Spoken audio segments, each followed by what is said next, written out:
Good morning guys, Teacher A here and welcome to Gurong Pinoy sa Amerika. So for today, ang lesson natin ay ni-request ng isang grade 10 na member ng ating community at ito ay ang distance formula. So paano daw ba makukuha yung distance given ang 2 points? So tulungan natin siya, simulan na natin. So simulan ko muna yung mga examples gamit tong mga points na nasa Cartesian coordinate plane. So doon muna tayo sa blue. So, meron tayong negative 3, 5, tsaka 4, 5. Kung mapapansin nyo, kapag in-connect natin yung dalawang points, makaka-form tayo ng straight na horizontal line.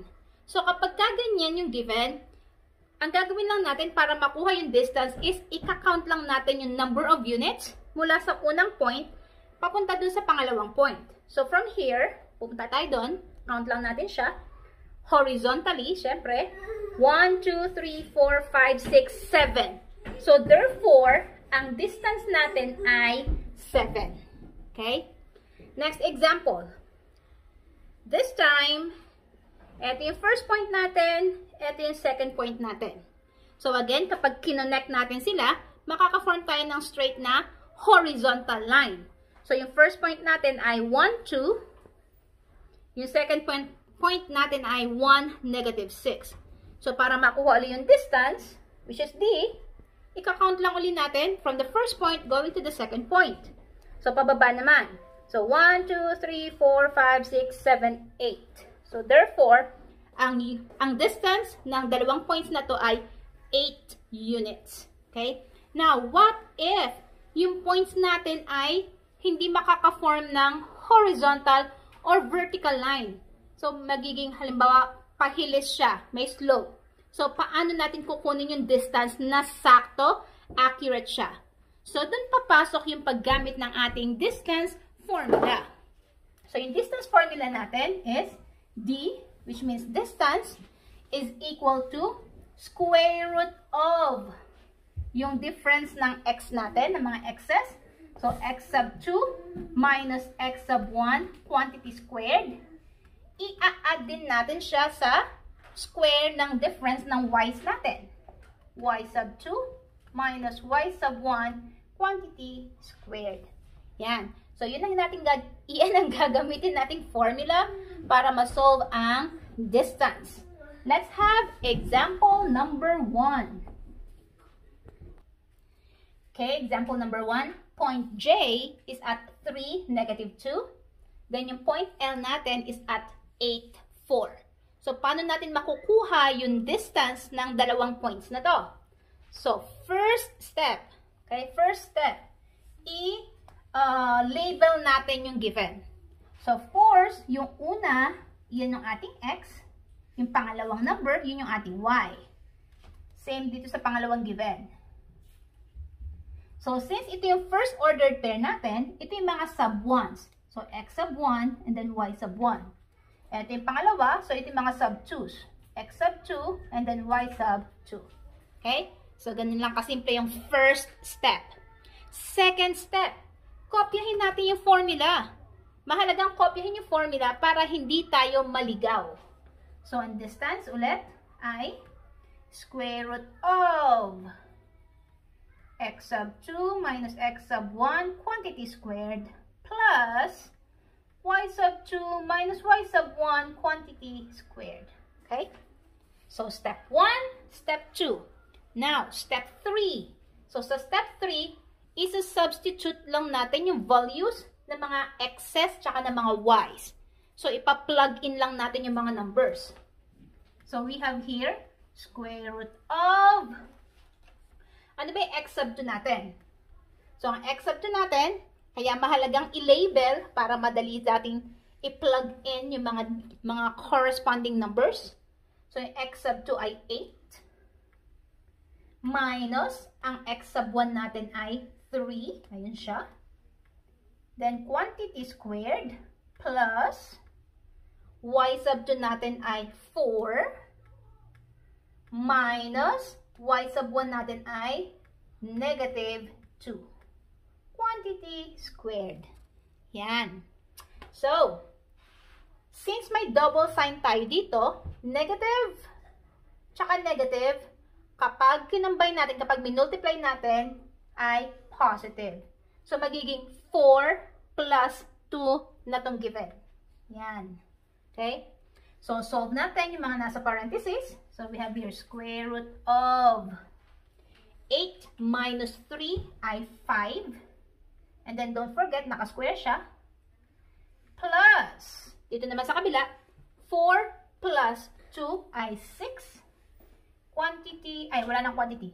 Squared na lang siya. There. So, simplify natin itong mga nasa loob. Evaluate natin. Square root of 5 squared, ibig sabihin, 5 times 5. And that will give us 25. Then plus, sa kabila naman, 6 squared, ibig sabihin, 6 times 6, and that is equal to 36. Yan. So, 25 plus 36, so D is equal to square root of 61. Now, may square root bang 61? Wala. Meron bang factors yung 61 wherein one of the factors is a perfect square, yung makukuha natin yung square root? Wala din. So, therefore, ito na ang ating final answer. Yung distance mula sa point na to, papunta sa point na to ay square root of 61. Okay? So, let's move on sa ating second example. So, number 2 example. Point A is at negative 7, 6. And then, yung second point natin, si R, nasa 0, 7. Again, first step, i-label natin yung mga ordered pairs. So, yung unang ordered pair natin, sila yung mga sub-1s. Yung first number, ang ating x sub 1. Yung second number, ang ating y sub 1. And then, yung second ordered pair natin, yung mga sub-2s. So, si 0 yung ating x sub 2. Si 7 ang ating y sub 2. Yan, ganun lang kasimple. Step 2. Sulat natin yung ating distance formula.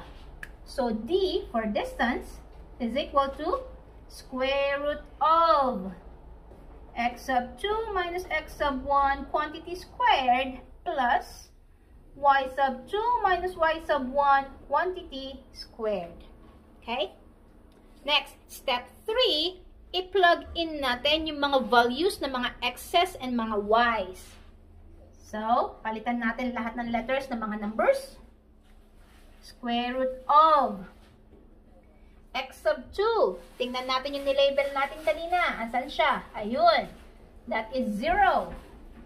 Minus x sub 1. Negative 7.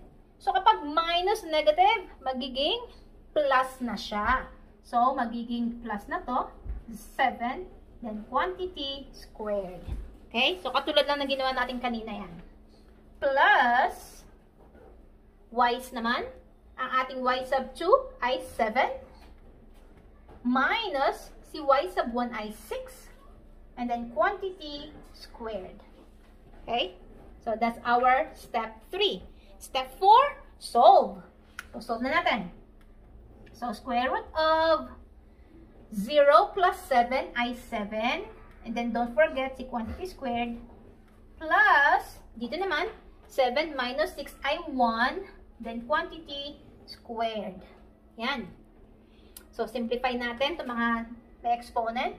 Square root of 7 squared, ibig sabihin, 7 times 7, which is equal to 49.